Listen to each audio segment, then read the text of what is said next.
Now, what may be the most remarkable coming out event we've ever seen? A little girl is unable to speak a word or connect to the world around her in any way. Or so everyone thought, until she turned 11 and suddenly something remarkable happened. ABC's John McKenzie has the story of a girl breaking out of her own body. You don't know what it feels like to be me.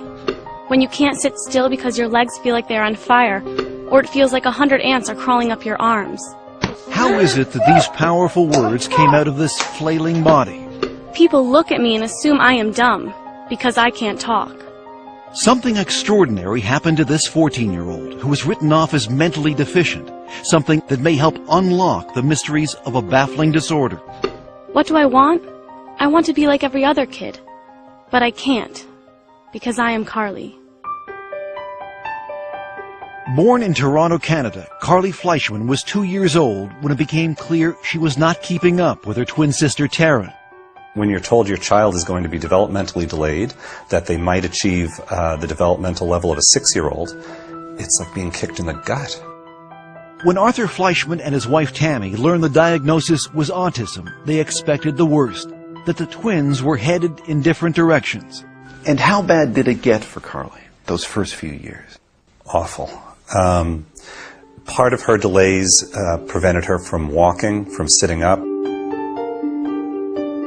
It was clear that Carly, like most autistic children, was lost in her own world, perpetually swimming underwater. And all the doctors would say, you're the parent. You should do as much as you feel you need to do for this kid. Carly, stand up. The Fleischmans were on their own. Experts told them that early intervention was critical. You use your fork. So ever since Carly was 3, her therapy has been intensive, unrelenting. This took about 40 to 60 hours a week of one-to-one therapy. She always had about 3 to 4 therapists working with her. And if you're not getting results with one approach, you move on and you try something else. You didn't give up. You pushed Carly. And when you look in Carly's eyes, you can see an innate intelligence. So we never gave up. We never gave up. But if there was intelligence, Carly's ceaseless rocking, flailing arms, and tantrums hid any trace of it. Worse, she couldn't speak. Not a word. I did not have any expectation that she would have a fluent form of communication. Dr. Nicole Walton-Allen is a clinical psychologist who led Carly's therapy program. Her profile was that of a child who was severely autistic and more than likely moderately mentally retarded. And did you ever think about institutionalizing her? We had friends saying, you know, you've been plugging away, spending thousands of dollars on therapy. You're not really seeing the progress. So, of course, you start thinking about, should she be in a group home? But you decided against it. I could never do it. Could never do it. How can you give up your kid? What do you want? Despite thousands of hours of therapy over months and years, Carly's progress was excruciatingly slow. That is until one day 3 years ago when Carly was 11. She ran to a computer for the first time, and what happened next was a breakthrough so profound it would finally pierce Carly's silent, secret world. And she was quite distressed, and she starts to spell H-U-R, and it was like T, hurt.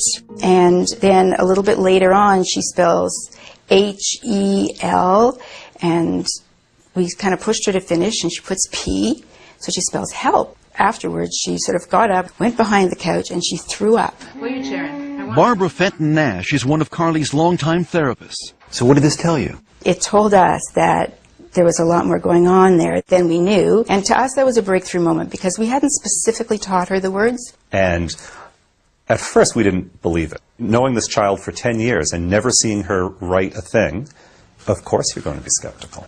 Everyone was, including her other therapists, who were now desperate to see proof.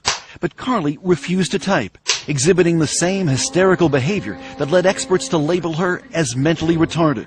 She would strip off her clothes. She would go into the bathroom and she would engage in fecal smearing. So the typing was great, but no one could see it. There, show me. What was needed was some tough love. If Carly wanted something, she would have to type for it. First type, and then you get. Let's go. Oh, she had to work for it. If she wanted information, if she wanted to go somewhere, she had to type by herself. Finally, several months later, Carly began to type for others. She started to realize that by communicating, she had power over her environment. And what came through her finger, typing one letter at a time, with fluency no one could believe, was astonishing. I am autistic, but that's not who I am. Take time to know me before you judge me. I am cute, funny, and like to have fun. Through her torrent of words, Carly began to unravel the mysteries behind her often wild behavior. Like banging her head. Because if I don't, it feels like my body is going to explode. It's just like when you shake a can of Coke. If I could stop it, I would, but it's not like turning a switch off. I know what is right and wrong, but it's like I have a fight with my brain over it. Use your words. And Carly was not shy about expressing her desires and frustrations. I want to be able to go to school with normal kids, but not have them getting upset or scared if I hit a table or scream. I want something that will put out the fire. We were also horrified because for years we had spoken in front of her as if she wasn't there. Now, for the first time, Carly was able to have conversations with her parents. You think you can write back to Dad? I want to go on a snowmobile. Can we do it? Will you go on one? I think it would be fun. So here's your daughter, and finally you get to meet her. Mm-hmm. What was that like? Overwhelming. Overwhelming. I stopped looking at her as a disabled person. You promised. Did you lie to me? And started looking at her as a sort of sassy, mischievous teenage girl. I want people to know that no one is telling me what to say, and I don't have a hand up my butt like a puppet. Carly has been very clear that she sees herself as a normal child, locked in a body that does things that she has no control over. Side by side with her twin sister Taryn, it would be easy to dismiss Carly as intellectually challenged. That is, until you ask her a question.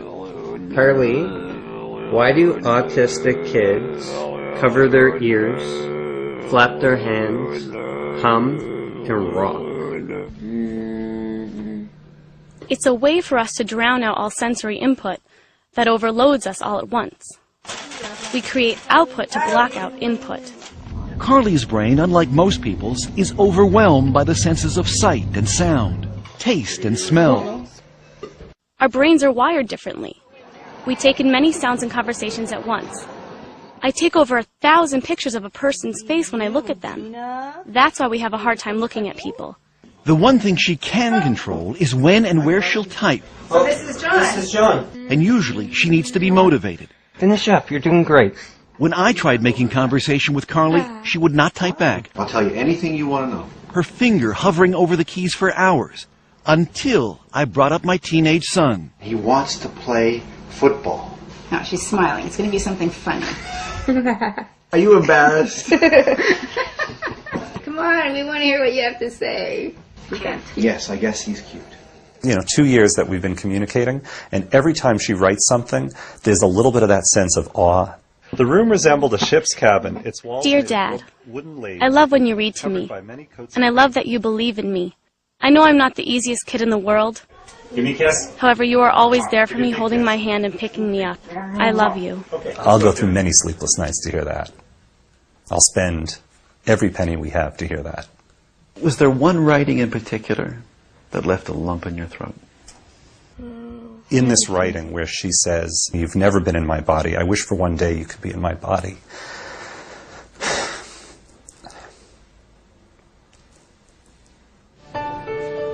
A year after we first met Carly, she is happier, calmer, more independent. Come on, let's get this in the pan. She's even writing a novel. I think that humankind is just oblivious to things that have been around for many years. She also has her own internet blog and twitters regularly, answering questions from people all over North America. I think Carly knows that she now has a voice that can help other kids. Now she looks at herself as someone who can make a mark on the world. And that's got to be life-changing. What do you hope for Carly now? I want her to be happy. I want her to have dreams and goals and accomplish those goals in spite of her challenges. I think the only thing I can say is don't give up. Your inner voice will find its way out. Mine did.